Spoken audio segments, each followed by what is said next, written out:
Hey everybody, it's Kim, the homeschooling Grammy, and I have a question for you today. Do you feel trapped by your curriculum? Do you feel like it rules you instead of you ruling it? Has that ever happened to you? Well, stick around and I'm going to have a little chat about this.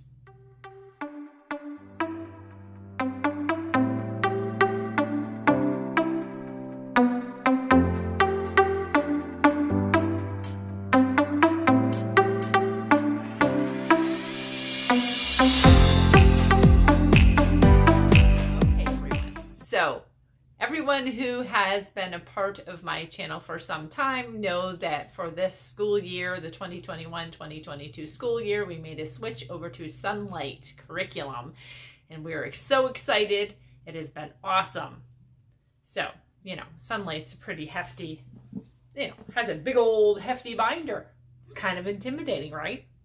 It was even a little intimidating for me. And I've been doing this homeschooling thing since 1996. And when I first got this, I was looking at it going, oh my. But have no fear. Like, seriously. Do you fall into that trap of, oh my goodness, like I have to do this, this, and this because the curriculum tells me that I have to do this, this, and this? And also, are you one of those people that have to check things off? Because I can tend to be like that sometimes too. To check things off. I'm not so much of a plan in advance person, but I am one of those people who like to check things off and be done with them. I like to finish stuff. I don't like to start stuff and not finish it. So those were some of the things that I really struggled with back in my early years of homeschooling, especially. You buy a curriculum and you think to yourself, we're going to finish it no matter what. That's it. We're going to finish this. I paid for it. I paid for the curriculum and we are going to finish this curriculum and we're going to do it. That doesn't always happen. And what I've learned over the years is that when you try to make those things happen, it becomes a disaster.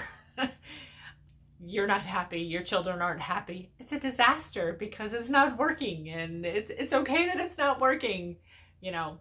Resell it, give it away.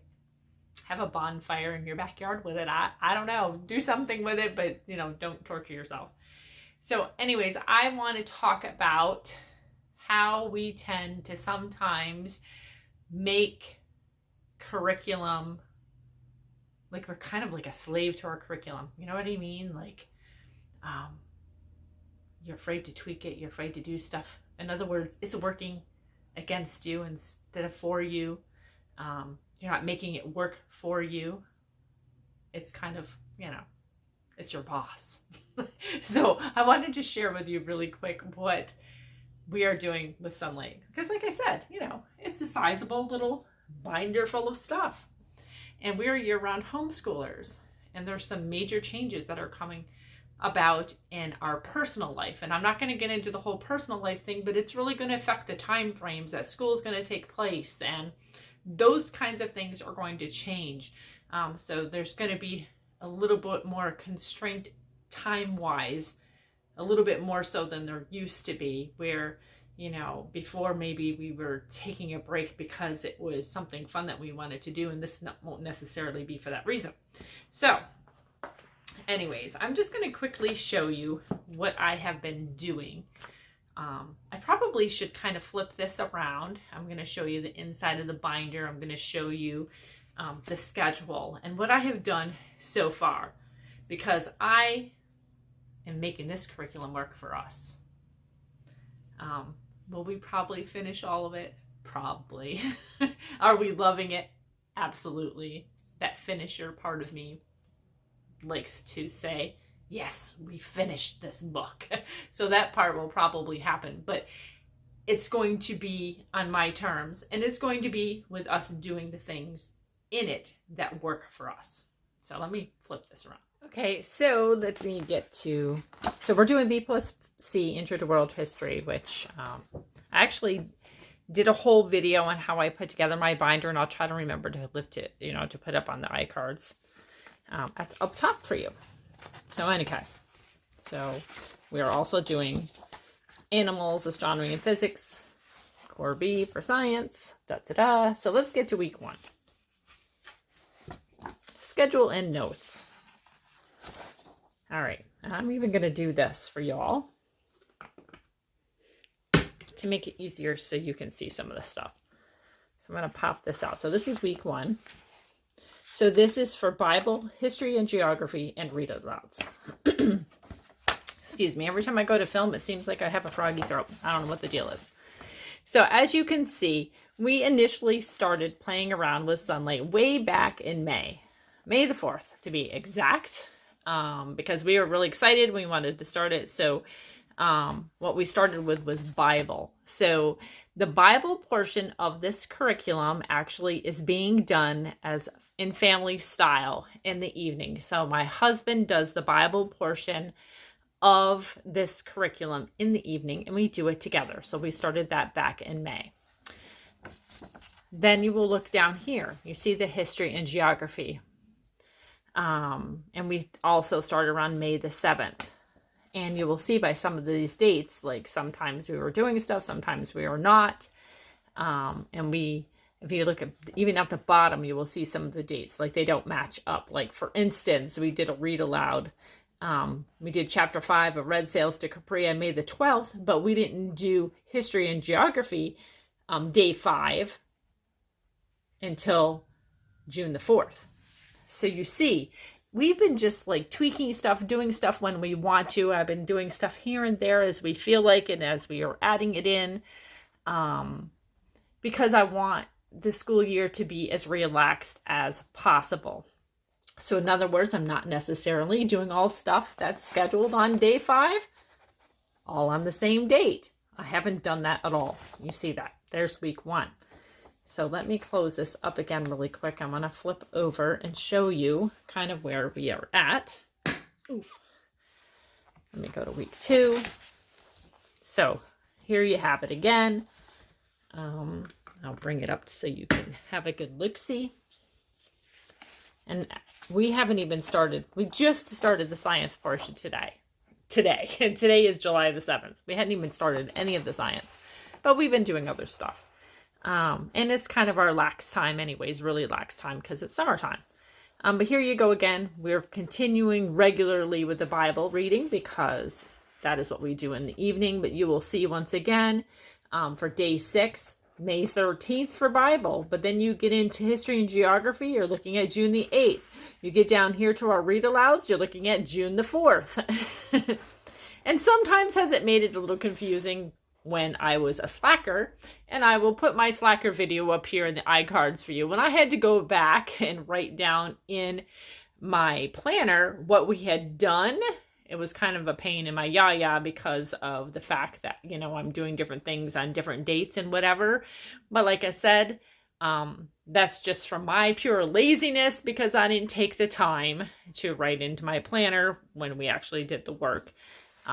And you know, we are all slack sometimes, but I get into a whole video about that too. You'll have to check that out. So like here you see day 10, June 2nd was when we did Bible. June 22nd was the history and geography for this section. And June the 15th,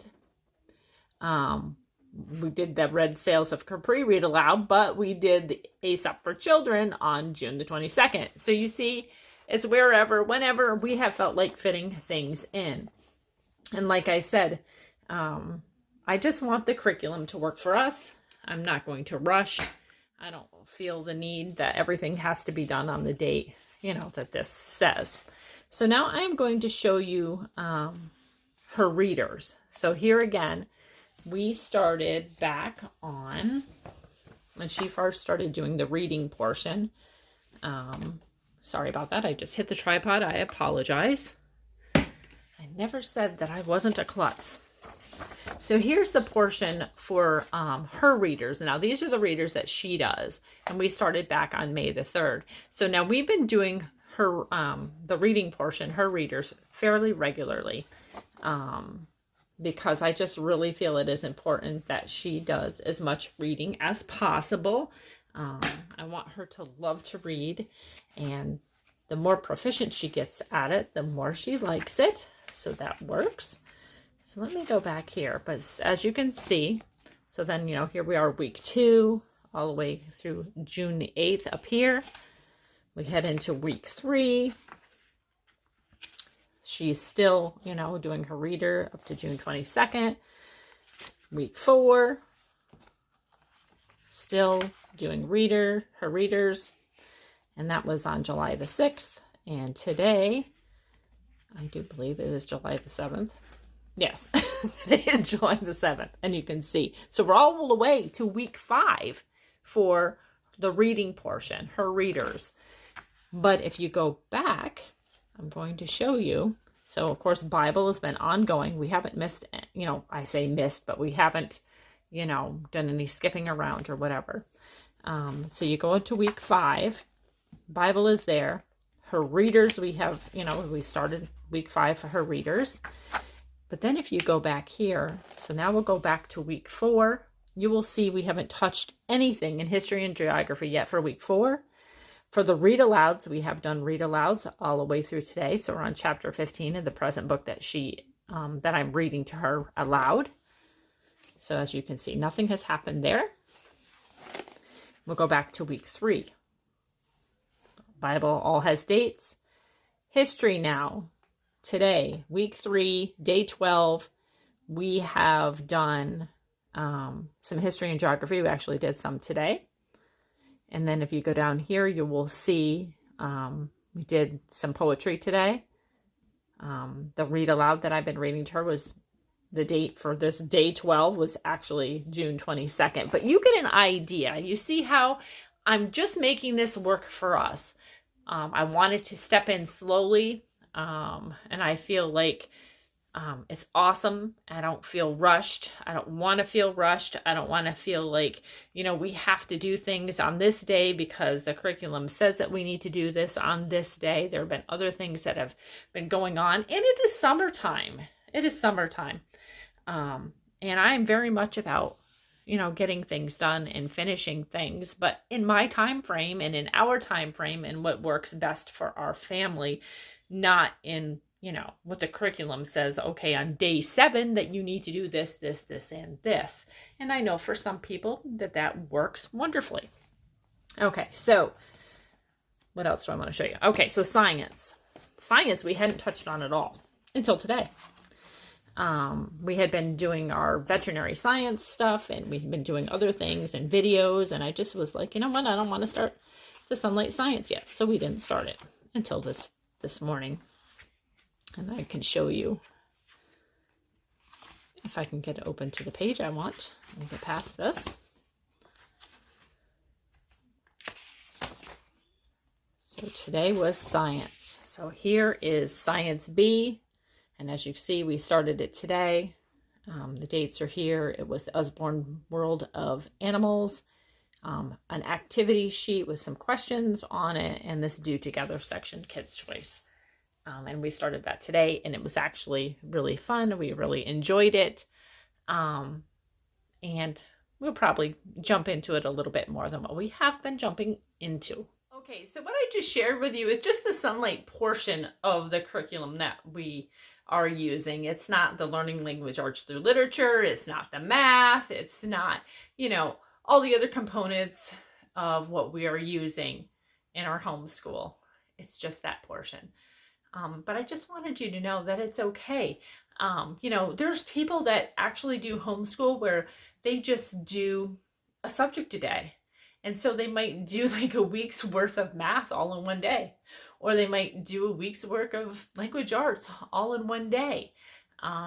So there's so many different ways that you can approach your homeschool and the way that you decide to teach or to present the material.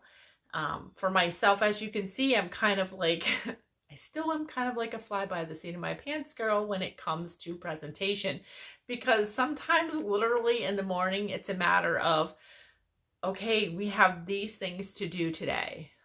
There are, you know, things within my own personal life that I need to take care of where my dad is concerned or whatever. So I'll be like, okay, we can get these things done really quick before I have to take him to this particular appointment. And then we just, you know, go from there. But I just want you to know to give yourself lots of grace. And however you do your homeschool, is awesome because that's what works for you. So don't feel like that curriculum owns you. You own the curriculum. You're the boss. Tell it how you're going to make it roll. So anyways, I hope that this is a blessing to you. So God bless, and I will talk to you in the next video.